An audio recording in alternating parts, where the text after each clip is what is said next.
Andrew and Joe, honestly, it just makes me so happy seeing your faces. What the hell? It's, as always, a very chaotic call. It's always something. I don't care how chaotic it is. You can't say, yeah, we feel the same, Brian. I'll never give you a boring interview. How about that? I I was just appreciate waiting it. for you to finish. I feel dumb as hell. I didn't know that was our cue. I thought you were going to finish. That's what she said.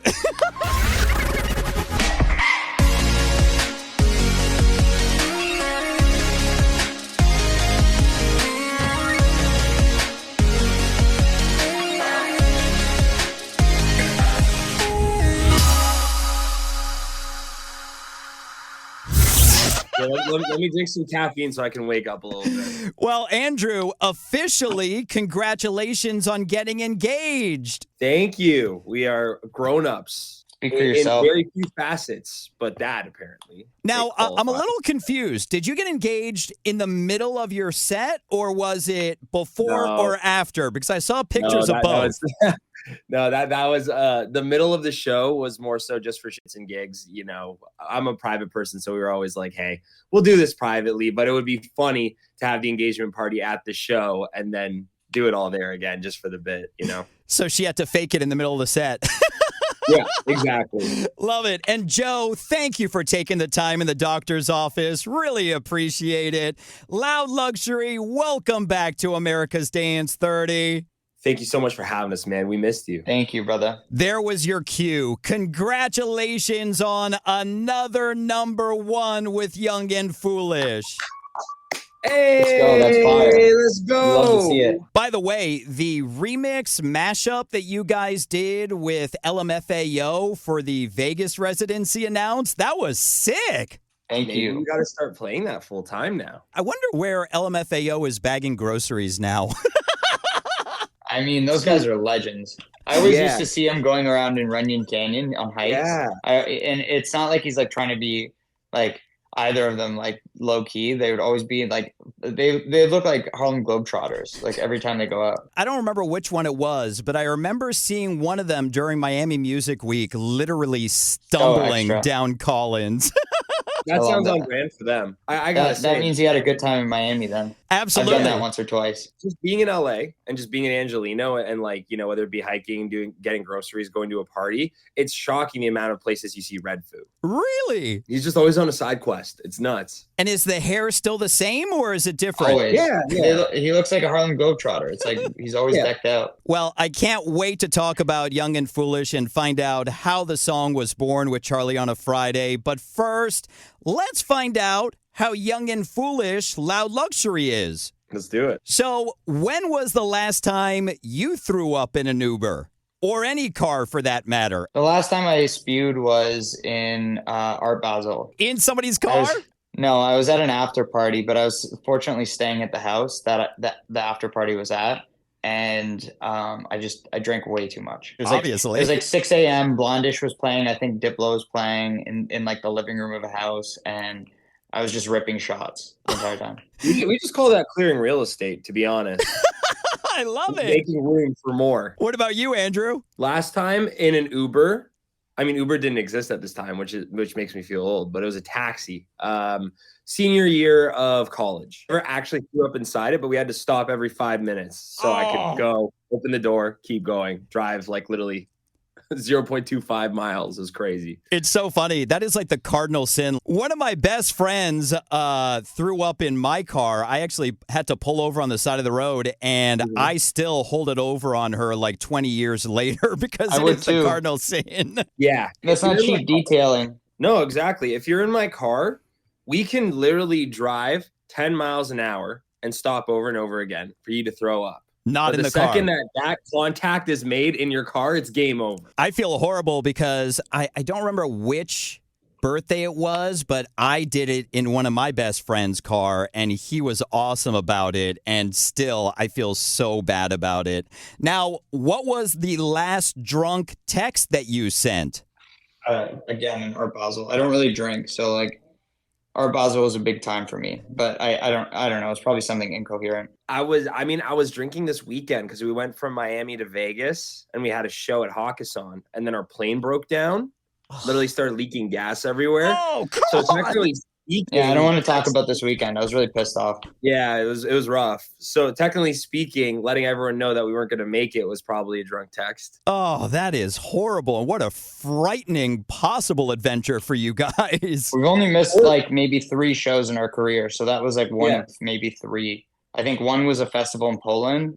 Another one was maybe some other time that I don't think like something. It's always like something like a plane is not able to go. And like we did everything we could. Like literally we were like during the set playing in Miami being like, okay, like the plane is delayed. We're not going to make it. And then we're like, what do we do? So we try to get a jet, and then we try to get a jet, and then the plane lands in Dallas. And then they're like, yeah, so the plane's not starting anymore. And actually it's a hung start. So, which is like very, very, very dangerous. So thank God we didn't take off again. But yeah, we didn't make our show. Oh, that sucks Our so tour But we bad. tried everything humanly possible. Our tour manager, he counted. I don't know how he did this. He must have had too much free time. He wrote down every show that we've played without missing one. Our streak was 404 shows. That's an Iron Man streak right there. And now it's got to start all over. I know. We're back at ground zero. Yeah. Now, finally, when was the last time you passed out face down with bruises? Joe, was it Art Basel? No, like college maybe. I don't know. I have a scar though. Oh, man. So that was a good time. Passed out. I definitely remember very vividly some of the first shows we played as Loud Luxury. We would be getting like $150, like $200 a show, right? So you don't really get a hotel or have any luxury to do that.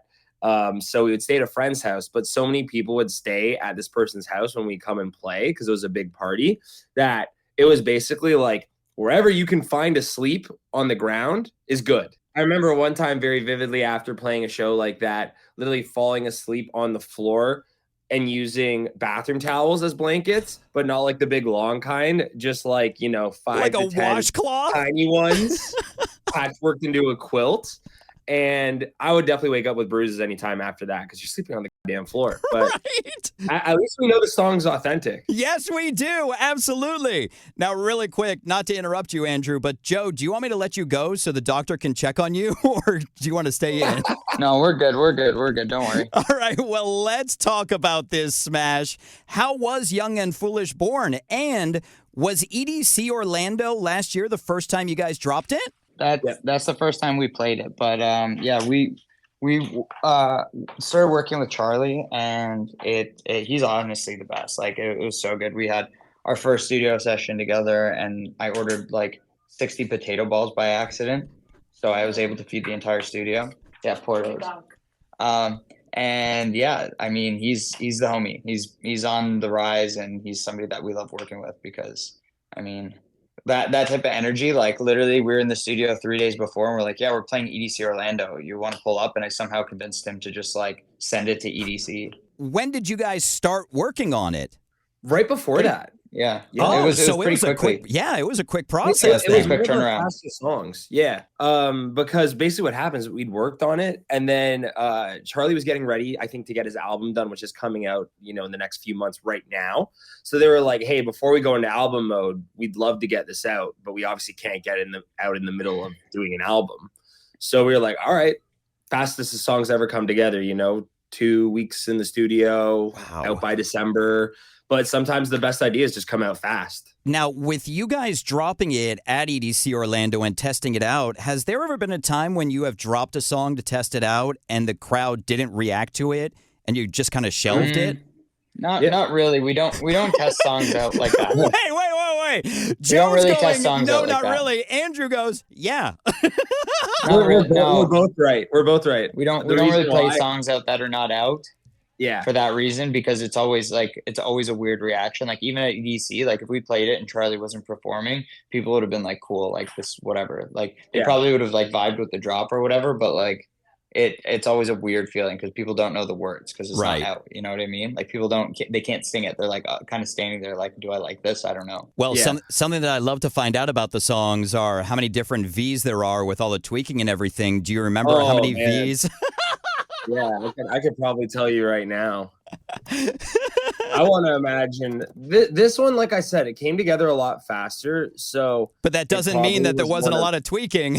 Yeah. I think there's only like maybe like 6 versions or something. I know the master we were done in 4 versions. So if you count that, and then maybe Joe said like 6, so maybe like 10 or 11. max. Yeah, not that bad. Yeah, that's pretty good. Yeah. Well, congratulations on this smash going number 1. It is so awesome for you guys. And congratulations on 5 EDMA nominations. That is amazing for you guys. Yeah, you have 5. Yeah. I knew we had a bunch, but I don't like our odds on repeating. Actually, I have the award right here. I don't like our chances of repeating on best dance pop song. Look at that. That's a good award.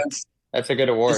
This one's for dance/electro pop song, right? And you know who we're up against this year? John Summit, Where You Are. So I was like, all right, I don't think we're going back to back. Well, you know what, Andrew? I don't like your attitude. This guy doesn't believe in himself. No, it's not even about me not believing in myself. It's literally I went and voted for us, and it shows you where the votes well, are. we're definitely not getting number 1 now. After this interview, we're definitely not getting number 1. I'm just saying, I voted, and I was like, sick, we're gonna win again. And then I saw where the votes. You see what I have to deal with? You see what I have to deal with? Joe, let me know if you want me to take over in Loud Luxury. Dude, you're more handsome anyways. I'm gonna have 2 of these in 2025. Okay. Well, congratulations on the nominations. I'm sure you guys are hopefully going to win one of them. Andrew, Joe, congratulations on everything. Good luck in the doctor's office. No HIPAA discussion. Andrew and Joe. Thank you as always for having us, man. It's always fantastic. Thank you for your time on America's Dance 30. Love you, man. We'll